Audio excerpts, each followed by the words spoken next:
Just like any other startup, when you're getting going, you need to prove out that you have a service people want and a business that deserves to be around.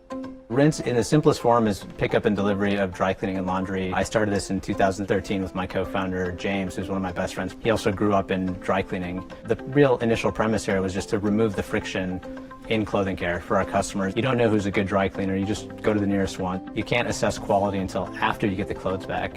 Vendors are open from 9 to 5, so you and I as customers are rushing in the morning. We realized there was a real opportunity. If you could remove all of those points of friction and create a seamless customer experience from start to finish, you could create one simple solution and create a much better experience for the customer. You sign up at rinse.com or on the mobile app, and then we'll send someone to your door to bring you your personalized bags, to pick up any clothes. They bring them back here. We'll get them cleaned with one of our expert partners. We'll deliver them back to you, ready to go. There you go. Awesome. Thanks, man. Bye.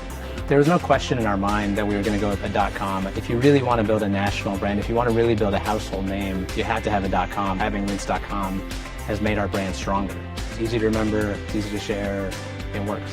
When we started in 3 zip codes, we wouldn't have been able to expand to all of San Francisco, Los Angeles, Washington, D.C., Chicago, and Boston without having customers respond in a really positive way. They are telling their friends, they're coming back. We're actually solving a real pain point, and it's all about now taking what we're building and expanding to be the dominant brand nationally and even globally.